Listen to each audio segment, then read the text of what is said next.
मध्य प्रदेश की राजधानी भोपाल जम्बूरी मैदान में लाखों की संख्या में करनी सेना के महिला और पुरुष से लेकर आरक्षण की मांग को लेकर धरना प्रदर्शन पर बैठे हुए हैं। तो हमें छाती ठोक कर खड़े होना चाहिए, कंधे से कंधा मिलाकर। जय शिवा सरदार की, आरक्षण आरक्षण आरक्षण। लगातार 3 दिन से महिलाओं पुरुष आरक्षण की 21 सूत्रीय मांगों को लेकर कड़ाके की ठंड में बैठे हुए हैं, लेकिन मध्य प्रदेश शासन की ओर से कोई मांगों को लेकर पहल नहीं हुई। इस समय मध्य प्रदेश की राजधानी भोपाल में खड़ा हुआ हूँ मैं दीपक ठाकुर। यहाँ पर करनी सेना ने लगातार तीसरे दिन यहाँ पर धरना प्रदर्शन कुछ आरक्षण के मांगों को लेकर यहाँ पर धरना प्रदर्शन दे रहे हैं। आइए हम जानना चाहते हैं इनसे कि क्या इनकी मांगे हैं। जी, नाम बताइए आपका। राहुल राजपूत, दिल्ली प्रभारी। राहुल जी, क्या मांगे हैं आपकी ये करनी सेना की? अरे तो मैं आपका सवाल दुरुस्त करना चाहूँगा जी कि आरक्षण कुछ नहीं होता जी। आरक्षण अपने आप में एक समस्या है जी। ये 10 साल के लिए लागू किया गया था ताकि हमारे समाज में जो पिछड़े लोग थे जी जी, चाहे वो आर्थिक तौर पे हो या जाति के तौर पे हो, वो समाज की मूलभूत धारा में वापस आ पाए। लेकिन राजनीतिक मंशा के चलते हुए हमारे राजनेताओं ने उसे 10-10 साल करके 70 से 80 साल तक बढ़ाते आए। आज हमारी करनी सैनिकों की मांग है कि जो आरक्षण है वो आर्थिक आधार पर, ताकि किसी भी परिवार को एक बार मिलने के बाद वो किसी और परिवार में जा सके, वो अन्य परिवार भी सामने आ सके, मूलभूत धारा में वापस आ सके। तो सबसे मूल हमारी मांग ये है कि आरक्षण जो है आर्थिक आधार पर हो, क्योंकि जाति देख के या धर्म देख के गरीबी नहीं आती। लगता है कि शिवराज सिंह चौहान, जबकि भाजपा की शासन है, यहाँ पर भाजपा की सरकार है लगातार 15 सालों से, आपको लगता है कि आपकी मांगें भाजपा के शासन में पूरी होंगी? देखिए, भाजपा की दोषी नहीं है, भाजपा और कांग्रेस है। हम सैनिकों ने एक नारा दिया था कि कांग्रेस ने क्या किया, आरक्षण को पैदा किया, भाजपा ने क्या किया, पाल पोस के बड़ा किया। तो हमारी सरकार कोई भी हो, चाहे कांग्रेस हो या भाजपा हो, हमारी मांग और लड़ाई दोनों से है कि युक्ति थी आपने इसे समस्या बना दिया, एक बीमारी बना दी है। अगर आपको समाज को स्वस्थ करना है तो इसे आर्थिक आधार पर लाना ही होगा। ऐसा तो नहीं विधानसभा चुनाव आ रहे हैं उसके कारण ये पूरा मुद्दा उठ रहा है करनी सेना के कारण? तो देखने का नजरिया है। पिछले हम 18 से 17 से तत्पर हैं और ये आंदोलन जो आज आपको दिख रहा है ये 1 साल पुराना है। जिलों में जाके हम लोग हर परिवार में घर जाके, हम हिंदुओं में सनातनियों में किसी को निमंत्रण दिया जाता है, हम पीले चावल उसी चौखट पर डाल के आते हैं। हमारे हर करनी सैनिक ने ये काम किया। ये जो सैनिक है अपने अपने जिलों में जाके ये काम किया है। तो 1 साल की मेहनत है, इसे विधानसभा चुनाव से ना जोड़ें। दूसरी बात कि आपको लग रहा है या जिन्हें भी जो सुन रहे हैं राजनेताओं ने लग रहा है कि हम चुनाव के माहौल में गर्माहट पैदा करने के लिए नहीं। बीच में 2 साल तो हम कुछ ही नहीं कर पाए। भाजपा ने अपनी रैलियाँ की, हम नहीं कर पाए, हम बैठ के नहीं कर पाए। उन्होंने जब भी कोई बैठक हुई, चाहे वो हमारी सामाजिक हो या अन्य राजनीतिक दल हो, कोविड के नाम पे क्या किया उन्होंने? कितनी संख्या में यहाँ पर करनी सेना के यहाँ पे सदस्य उपस्थित हुए 3 दिन में लगातार? हम पिछले 3 दिनों से यहाँ बैठे हुए हैं। प्रथम दिन का जो हमारा संख्या बल था वो 10 लाख के आसपास हमारा। उसके बाद लगा सरकारों ने आश्वासन दिया है, तो हमारे सारे भाई बंधुओं ने पूछ कर दिया कि सरकार हमारी सुन रही है। हमने कहा कि हम यहाँ से अपने इस स्थान के बल्कि महाराणा प्रताप माल्यार्पण करने जाएंगे, तो इन्होंने हमें यहाँ बैरिकेड लगा के रोक। सरकार के प्रति से कोई प्रतिनिधि आपसे मुलाकात करने के लिए आए, लेकिन झूठे आश्वासन लेकर आए। हमने डॉक्टर भी आए, प्रतिनिधि भी आए, नाम नहीं लेंगे। और मुझे लगता है उनके रूप में, उनके प्रतिनिधि के रूप में पुलिस उनका काम कर रही है, वो एक पोस्टर की तरह काम कर रही है। हमें उनसे बात नहीं करनी। 3 दिन से यदि यहाँ पर लाखों की संख्या में यहाँ पे कार्यकर्ता हैं करनी सेना के, सरकार की तरफ से क्या सुरक्षा मुहैया या कोई व्यवस्था कुछ कराई? यकीन मानिएगा, सुरक्षा भी हम राजपूतों की है, व्यवस्था भी हम राजपूतों की है, आंदोलन भी हम राजपूतों का है, मांग भी हम राजपूतों की है। और ये राजपूतों ने तो मांग उठाई है, ये सब समाज के लिए उठाई है। इतिहास गवाह है, राजपूत ने समस्त भारतवर्ष का नेतृत्व किया है। तो आप गौर से देखिए चारों तरफ, ये आज पूरे 135 करोड़ लोगों का नेतृत्व कर रहे हैं। यदि आपकी मांगें पूरी नहीं होती तो उस संदर्भ में फिर आगे आप क्या कदम उठाएंगे? आपकी करनी सेना क्या कदम उठाएंगे? हमारा नित्य प्रतिदिन मनोबल बढ़ता जाए। हलवाई हम पहले आंदोलन में थे, धरने में थे, हम मुकदम में हैं और देखिए भाई साहब ने बताया है कि यदि हमारी मांगे पूरी नहीं होती, शासन प्रशासन से कोई यहाँ पे सुरक्षा से लेके कोई भी व्यवस्था नहीं है, पुलिस प्रशासन सिर्फ शासन का ही है। खबर चलेगी। अरे राहुल भैया संघर्ष करो, हम तुम्हारे साथ हैं। अरे राहुल भैया संघर्ष करो, हम तुम्हारे साथ हैं। संघर्ष करो, हम तुम्हारे साथ हैं। भाई के लाल, भाई के लाल। जीवन दादा संघर्ष करो। सीमा जादव हसीराम कुपाड़िया से। मैं ये मामा जी से ये कहना चाहती हूँ कि अभी तक जो न्यूज वाले उन लोग को सबको खरीद रखे दल्ले उनको, तो उनको यहाँ पे नहीं पहुँचाया जाए, और अगर पहुँचाया जाए तो हर चीज़ की खबर पूरी टोटल मोदी तक जाना चाहिए। और जो मोबाइल वगैरह पे जो न्यूज़ चल रहा है उसको भले ही से बंद कर दीजिए, लेकिन टीवी पे न्यूज़ जरूर आना चाहिए।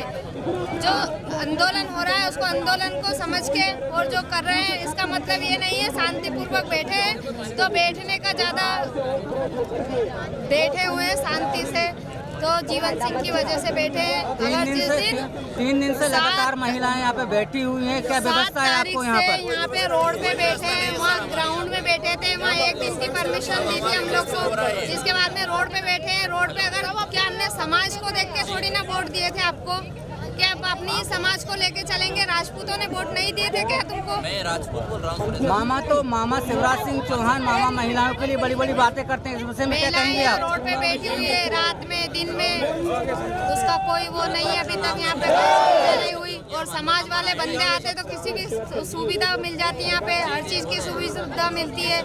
और यहाँ हम लोग बैठे अभी तक हम लोग को कोई सुविधा नहीं मिली है। 3 दिन हो गए यहाँ बैठे बैठे हम लोग को।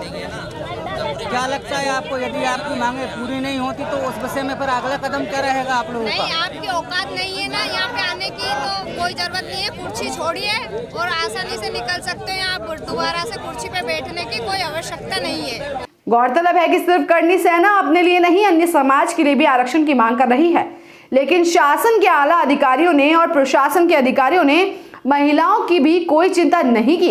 इस कड़कड़ाती ठंड में महिलाएं रोड पर बैठे हैं, ना तो पानी में ही ना खाने के लिए कोई व्यवस्था है। भाजपा सरकार के मंत्रियों से लेकर मुख्यमंत्री शिवराज सिंह चौहान पूरा नजारा खुली आंखों से देख रहे हैं। ऐसा ना हो कि अगली विधानसभा में करनी सेना आरक्षण की मांग को लेकर भाजपा सरकार को साफ कर दे। अब देखना यह है कि क्या मध्य प्रदेश सरकार करनी सेना का जो आंदोलन है और जो समाज हित में मांगे है पूरी कर पाएंगे, या खुली आंखों से इसी तरह से पूरा नजारा देखते रहेंगे। जी नाम बताइए आपका? किरण जी कहाँ से आई हैं आप? किरण जी किस मांगों को लेकर आप यहाँ धरना प्रदर्शन पर बैठी हुई हैं? हमारी 22 सूत्री मांगे हैं, जिनमें हमारी सभी प्रमुख मांगे हैं, लेकिन जो हमारी एक प्रमुख मांग, 2 प्रमुख मांग, 3 प्रमुख मांग आप बोल सकते हैं, उनमें अभी हम लोग कहते हैं कि आर्थिक आधार पर आरक्षण हो, न कि जातिगत। जहाँ पर कि 8 लाख से कम जिनकी सालाना आय है उन्हीं को आर्थिक आरक्षण मिले। और तीसरी चीज ये कि उसमें जहाँ एक बार मिल चुका है जिस परिवार को आरक्षण, वहाँ दोबारा आरक्षण न मिले। यहाँ पर लाखों की संख्या में युवा भी आए हैं और महिला भी आए हैं, प्रशासन की ओर से आपको कोई सुरक्षा मुहैया यहाँ पे कराई गई है क्या? पहली बात तो मैं आपके माध्यम से हमारे प्रशासन तक ये बात पहुँचाना चाहती हूँ कि आज हम इतने हैं तब भी उनसे हमारे लिए पानी की व्यवस्था और एक टेंट की व्यवस्था नहीं हो रही। कल हम 7-8 तारीख को जमुई में जब 20 लाख थे तब भी उन्होंने हमारे लिए पानी की व्यवस्था नहीं की। क्या हमारे मध्य प्रदेश में पानी भी पीना एक हमारे लिए अपराध हो गया है? क्या हम पानी पीने के लिए भी अब आरक्षण में जाएंगे? मामा जी बहुत बड़ी बड़ी बातें करते हैं कि मेरी बेटियां हैं, महिलाएं, बहनें हैं, उनके लिए मैं जिद करूंगा। आपको लगता है मामा की सरकार में आपको न्याय मिल पाएगा? अभी तक हमने सुना था कि मामा को सिर्फ कृष्ण से परेशानी थी, लेकिन हमारे मध्य प्रदेश के जो मामा कहलाने का गौरव प्राप्त करते हैं और अपने आप को मामा बताकर हम जैसी भांजियाँ इकट्ठी कर ली उन्होंने, तो हमें लगता है कि शायद अब मामा जैसा मामा कोई होगा ही नहीं। जो मामा होता है वो इतना निर्दय नहीं होता है कि आज 3 दिन हो गए, 3 दिन से भूखे प्यासे हमारे करनी सेना परिवार के प्रमुख जीवन सिंह जी शेरपुर भूखे प्यासे बैठे हैं, और इतनी लाखों संख्या में जो एक उनका समर्थन करने के लिए करनी सेना बैठे हैं। और यहाँ सिर्फ राजपूत समाज नहीं बैठा, यहाँ सर्व समाज के लोग बैठे हुए हैं, जिन्हें कि वो मामा कहलाने के लिए जगह जगह गाँव फिरता है और कहते हैं कि मुझे मामा कहो। उन्हें इतनी शर्म नहीं आ रही कि यहाँ जो बहन बेटियाँ बैठी हैं या जो छोटे बच्चे बैठे या बड़े बैठे, उन्हें हम कम से कम मामा होने का जो एक सम्मान होता, कहते हैं 100 पुण्य कर लो लेकिन एक मामा भानेज बराबर, एक भानेज 100 पुण्य बराबर होता है। क्या इतने भांजे भांजियों को उनको अपना मामा कहलाना बुरा लग रहा है? लगता है आपको भाजपा के शासन में आपको न्याय मिल पाएगा? नहीं, अब हमें भाजपा चाहिए ही नहीं। अब तो हम करेंगे वोट की चोट, और वो देख लेना। ठीक है, वो जो कर रहे हैं अब हम उन्हें अपनी वोट की चोट देकर दिखाएंगे। यदि आपकी मांगे पूरी नहीं होती तो उस कंडीशन में आप आगे अगला कदम क्या है उठाएंगे आप लोग सब? पहली बात तो अगर मोदी जी तक हमारी बात पहुंच गई है तो हम हमेशा उनके समर्थन में हैं, और अगर हमारी बात पूरी नहीं होती है तो हमारा ये आंदोलन जब तक हमारे जीवन सिंह जी हमें अगला निर्देश नहीं देते तब तक हम यहीं बैठे रहेंगे। धन्यवाद। अच्छा, तो मध्य प्रदेश की सरकार सुनिए, ये लोग कुछ भी कर सकते हैं, कुछ भी कर सकते हैं। आंदोलन जब होते हैं दोस्तों तो वो एक दिन का काम नहीं होता है, क्योंकि अभी तक हमने क्रांतियां करी है, आंदोलन और अनशन अब शुरू हुआ है। तो आप इस बात को गहराई से समझ लें कि आंदोलन की रूपरेखा, अनशन की रूपरेखा क्रांतियों से अलग होती है। ये लंबा चलेगा, चलता ही रहेगा, हो सकता है कि कई समय तक चले। तो आपका जोश, आपका होश, आपका संयम, आपका धैर्य, शांति, सब कुछ की जरूरत इस आंदोलन को है। और सर्व समाज का जिस तरह से बुद्धिजीवी वर्ग, प्राइवेट स्कूल की जो प्रवेश स्तर की संस्था है उसके अध्यक्ष हमारे साथ है। आप समझिए इस बात को कि जो बुद्धिजीवी वर्ग है वो इस आंदोलन के साथ में, और जो फिर बुद्धि लोग हैं वो दूसरे लोगों के साथ में। अगर बुद्धिजीवी होते तो इस आंदोलन के साथ में स्वाभिमान की लड़ाई में खड़े होते। स्वामी भक्ति की स्वाभिमान की बात हम कर रहे थे, क्योंकि हमें लंबे ये जो चर्चाएं जो है वो शायद कई दिनों तक चलती रहेगी।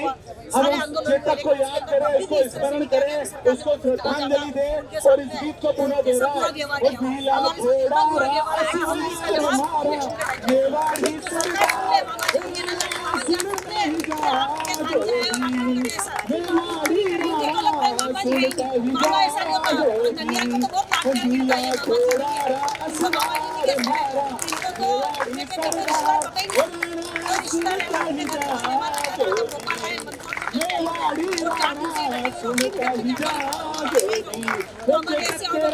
स्वामी से कि मेरी बात सुनो,